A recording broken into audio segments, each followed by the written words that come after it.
Oh boy, oh boy. Oh boy.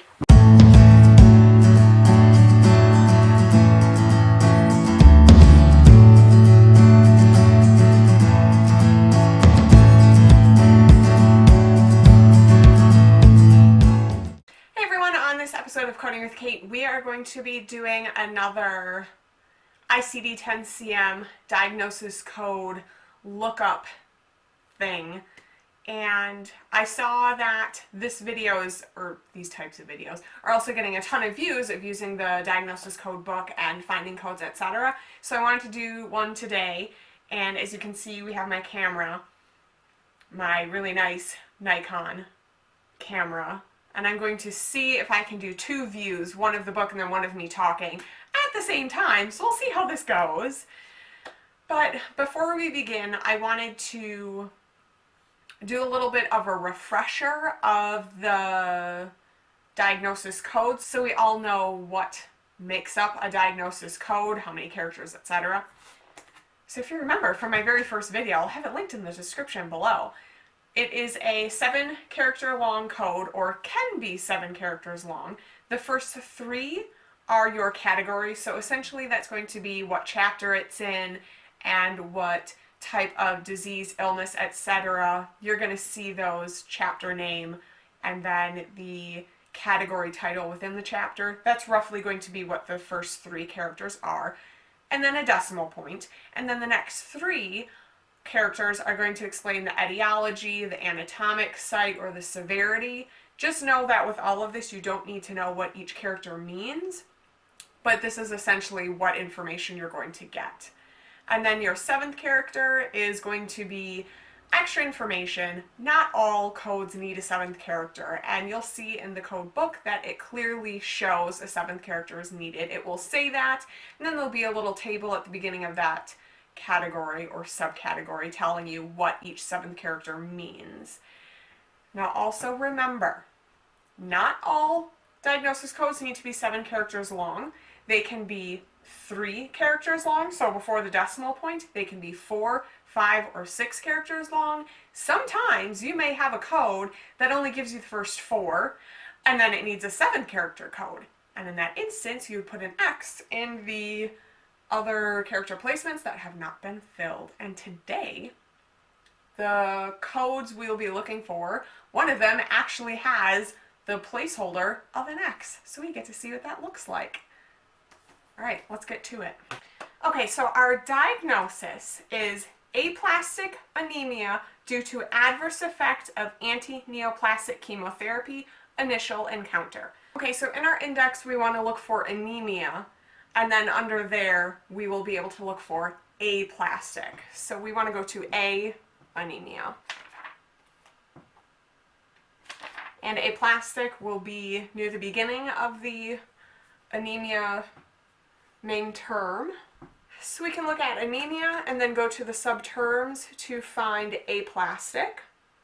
And then under there it gives us some more choices. So we know that our diagnosis said due to adverse effects of an anti-neoplastic chemotherapy drug. So we can look down at due to, and then further under there, drugs comes up. An anti-neoplastic chemotherapy drug is a drug, so we can definitely go to that, which is D61.1. So we can look for the D section.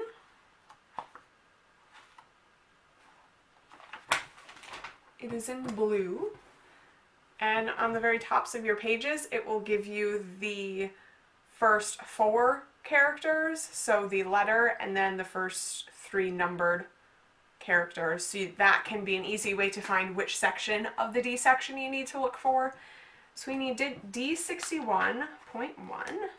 So D61 is within the aplastic and other anemias and other bone marrow failure syndromes. The index said D61.1. So we want to find that code.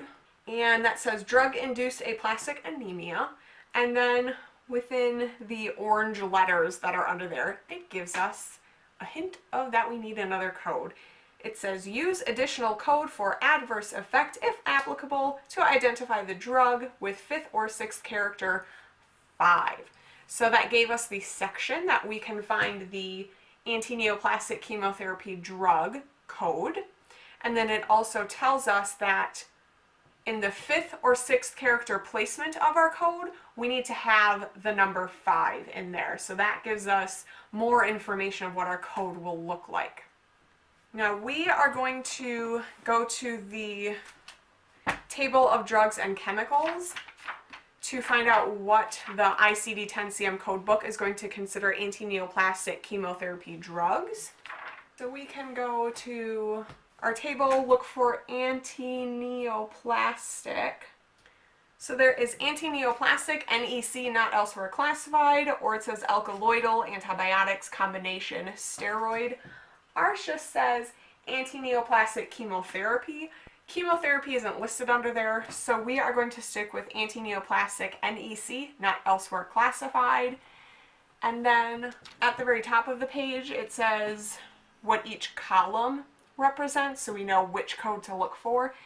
Poisoning or accidental or unintentional.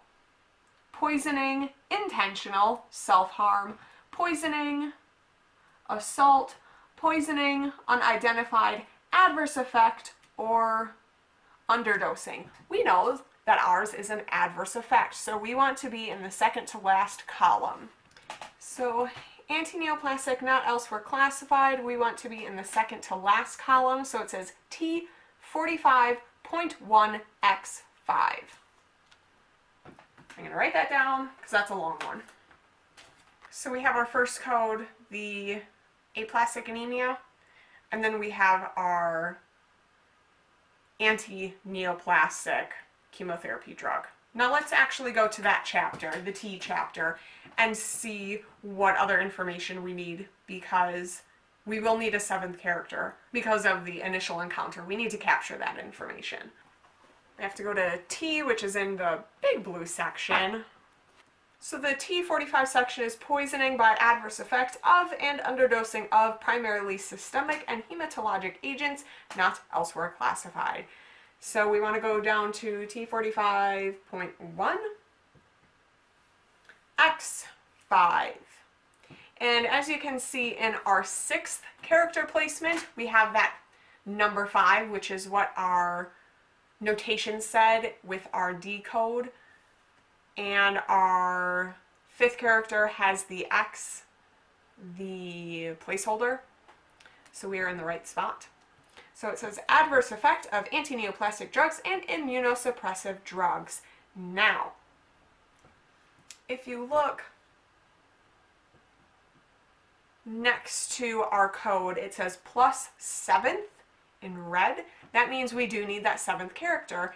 And if you remember from the top of the page, we have our table that says the appropriate 7th character is to be added to each code from category T45. A, initial encounter. D, subsequent encounter. S, sequela. We know from our diagnosis, it says initial encounter, so we need to put an A at the end of our code.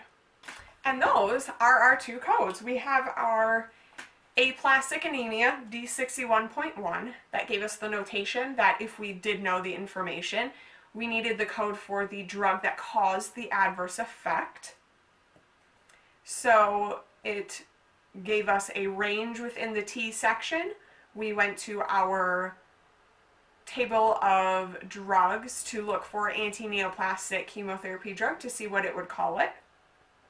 And it directed us to T45.1 X5, since we could not classify chemotherapy drug any further than anti-neoplastic, not elsewhere classified. And once we got there, it told us that we needed a 7th character. And A captures that this was the initial encounter, which is what our diagnosis said. And that is how you code in the diagnosis codebook. So if you have any questions on this, or if you have any ideas for other diagnoses you would like me to find and code in the book, please let me know in the comments below. And if you have any other ideas with anything with medical coding, please let me know in the comments below so I can make a video on it. You can also subscribe to this channel if you have not done so already or you're new around here. You will get notifications on all the videos that I post so you're always in the know. And also, like this video if you liked this setup for diagnosis coding or if you want more videos on diagnosis coding. So please hit that like button so I know. And I'll see y'all later. Bye!